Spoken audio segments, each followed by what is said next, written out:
Durante muitos anos, Portugal foi visto por brasileiros como um lugar especial. Uma terra com idioma familiar, história compartilhada e paisagens que pareciam saídas de um passado comum. A partir de 2016, esse sonho começou a ganhar força. Milhares de brasileiros passaram a olhar para Portugal como uma porta de saída. Saída da insegurança, da instabilidade econômica e das incertezas do Brasil naquele momento. Portugal parecia oferecer algo raro: segurança, organização, qualidade de vida. E a promessa de uma vida mais tranquila. Assim, uma nova travessia começou. Não em caravelas, mas em aviões lotados de esperança.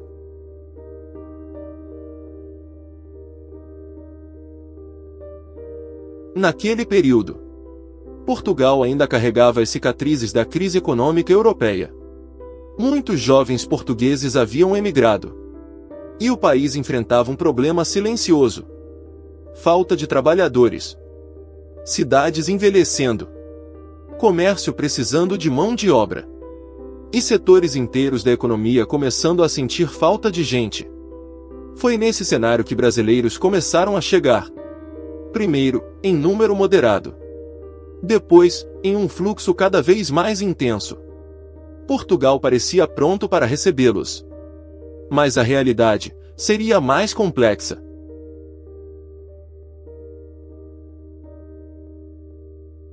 Entre 2016 e 2018, os brasileiros começaram a se espalhar por várias cidades portuguesas: Lisboa, Porto, Braga, Coimbra. Alguns chegaram como estudantes, outros como profissionais qualificados. Mas muitos vieram simplesmente em busca de uma chance. Restaurantes, hotéis, construção civil, tecnologia. Em poucos anos, brasileiros passaram a ocupar espaços importantes na economia portuguesa. O sotaque brasileiro começou a aparecer em cafés, mercados e universidades. Mas enquanto alguns portugueses viam essa presença com simpatia, outros começavam a demonstrar desconforto.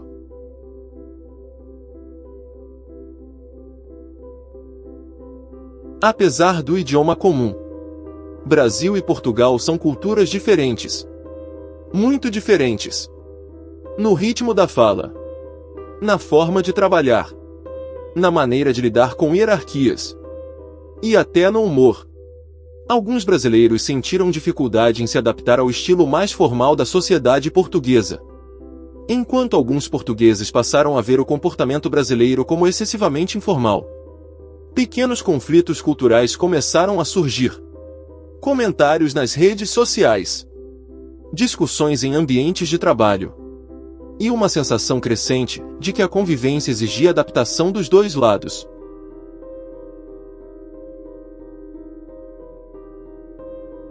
Entre 2018 e 2022, a imigração brasileira aumentou de forma acelerada. Portugal tornou-se um dos destinos preferidos dos brasileiros na Europa. A facilidade do idioma, a relativa abertura migratória e a sensação de segurança atraíam cada vez mais pessoas. Mas esse crescimento rápido trouxe efeitos colaterais. O preço dos aluguéis começou a subir. A disputa por moradia aumentou. E algumas cidades começaram a enfrentar pressão imobiliária. Em bairros tradicionais, moradores passaram a reclamar da transformação acelerada da cidade.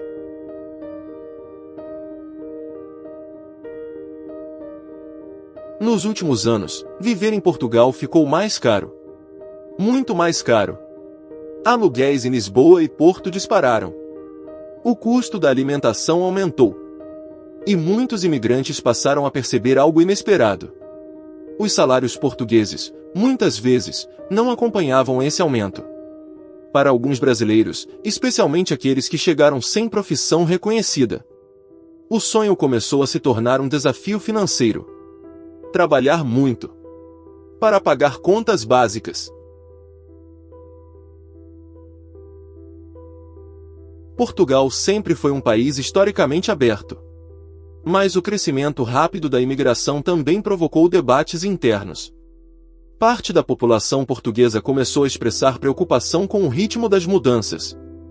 Discussões sobre identidade cultural, mercado de trabalho e habitação tornaram-se mais frequentes. É importante dizer: a maioria dos portugueses mantém relações positivas com brasileiros. Mas episódios de tensão, comentários hostis ou discriminação ocasional também passaram a fazer parte da experiência de alguns imigrantes. Enquanto isso, algo curioso acontecia do outro lado do Atlântico. O Brasil também começava a mudar. Novas oportunidades surgiam em algumas regiões. Empreendedorismo digital, crescimento de setores tecnológicos e possibilidades de trabalho remoto. Para alguns brasileiros que estavam em Portugal, uma pergunta começou a surgir: valeria a pena continuar? Ou talvez, voltar? Hoje, muitos brasileiros enfrentam um dilema silencioso: ficar em Portugal, apesar das dificuldades financeiras, ou retornar ao Brasil, com novas experiências e aprendizado. Alguns optam por permanecer, valorizando a segurança, a qualidade de vida e a estabilidade social. Outros decidem voltar, levando consigo histórias, conquistas e também frustrações. A migração moderna raramente é definitiva. Ela se tornou um movimento de ida e volta. A história da imigração brasileira em Portugal ainda está sendo escrita. Ela não é apenas uma história de sucesso, nem apenas de dificuldades. É uma história humana, feita de expectativas, adaptações e escolhas difíceis. Brasileiros e portugueses continuam aprendendo a conviver novamente, como já fizeram tantas vezes ao longo da história. Talvez o verdadeiro significado dessa nova travessia não esteja apenas em mudar de país, mas em descobrir onde realmente está o lugar que chamamos de lar.